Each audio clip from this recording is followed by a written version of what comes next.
Well, the holiday season is approaching once again. Thanksgiving just passed, and Christmas is looming right around the corner.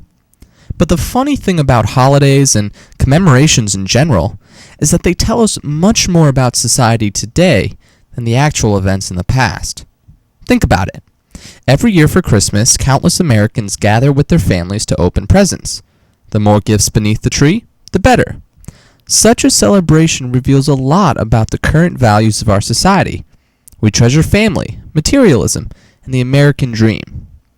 Most of us rarely reflect on the historical origins of Christmas, from its roots in pagan mythology to the birth of Christ. The same can be said concerning the remembrance of World War I in Ireland. Far from focusing simply on the historical realities of the Great War, such commemorations reflect changes in the political identities of Protestants and Catholics in Ireland. To understand how people in Ireland viewed themselves, you gotta be familiar with Irish history. Let's break it down. In 1801, Britain abolished the Parliament in Dublin and gave the Irish some representation at Westminster. Since that time, Catholics clamored for the reinstatement of Parliament in Dublin, but Protestants were terrified that Home Rule would equal Rome Rule, as they were vastly outnumbered by Catholics. Ireland was on the verge of civil war when World War I began. Both sides, hoping to gain the favor of the British government, volunteered en masse for the war effort.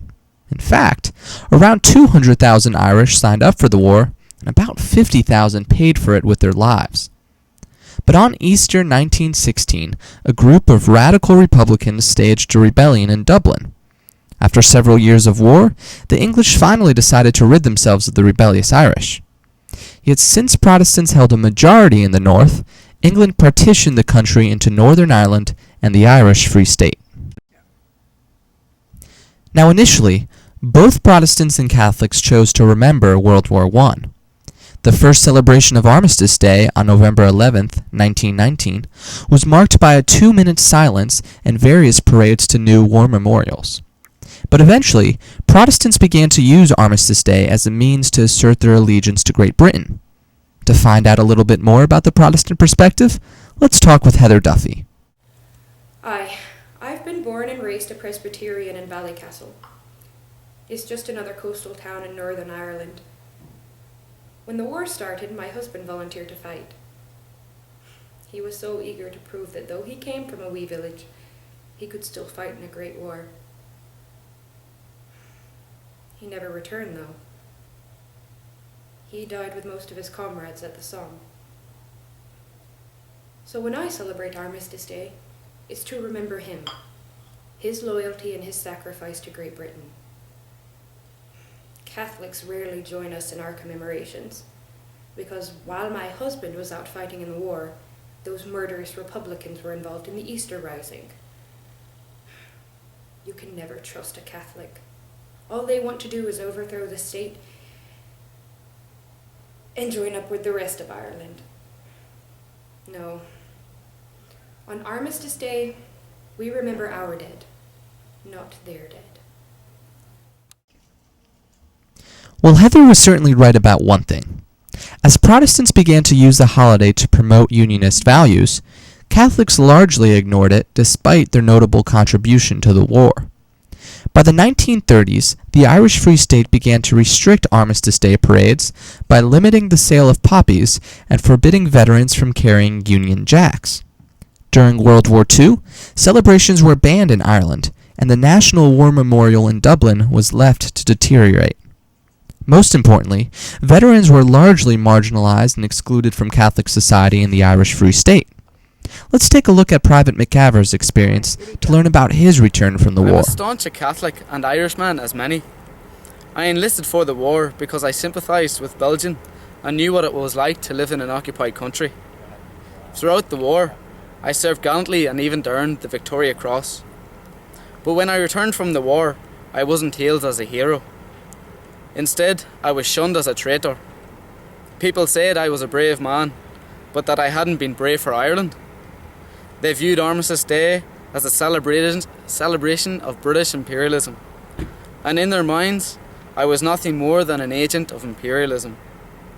It's as if they wanted to forget entirely the service and sacrifice of Catholics like me. During the 1900s, this unfortunate trend continued throughout Ireland. While Protestants commemorated World War I to flaunt their British identity, Catholics ignored Armistice Day, seeking to distance themselves from all things English. Beginning in the late 1960s, the Irish Troubles only exacerbated the conflict between Protestants and Catholics, with each side forming more exclusive and prescriptive identities. But everything began to change when the IRA detonated a bomb in Enniskillen on Remembrance Sunday, 1987, killing 11 innocent civilians in the process. Appalled by this reckless brutality, both communities developed a renewed desire to commemorate all the Irish who had served in the war. Renowned historian Dr. James O'Connell addresses this significant change. The IRA bomb in Enniskillen epitomised the intractable division between Protestants and Catholics and the wanton violence which it entailed. They began to realise that, if they were serious about ending the Troubles and restoring peace to a broken land, then they had to start promoting reconciliation between the sectarian communities. And what better way to bring people together than through the holidays? If you want to share the future, then you have to be able to share and understand the past. As a result, cross-communal efforts began in the North and the Republic of Ireland to remember the Irish contribution to World War I. For the first time, the Irish president, Mary Robinson, attended the Remembrance Sunday services in St. Patrick's Cathedral, Dublin. At a 2005 ceremony honoring those who had died at Messine, the Irish tricolour was flown for the first time alongside the Union Jack. And lastly, the first official meeting of the Irish President and the Northern Ireland First Minister took place at the Somme Heritage Centre. Remembrance of the past was finally advancing cooperation in the present. So in the end, commemoration seemed to tell us much more about current society than the actual historical events. How a society chooses to celebrate or to ignore a holiday reflects much about their values and identity. While the commemoration of World War I initially highlighted divisions between Protestants and Catholics, it eventually promoted the reconciliation of the two communities. Oh, and in case you all were wondering, I am Italian, and I like to talk with my hands.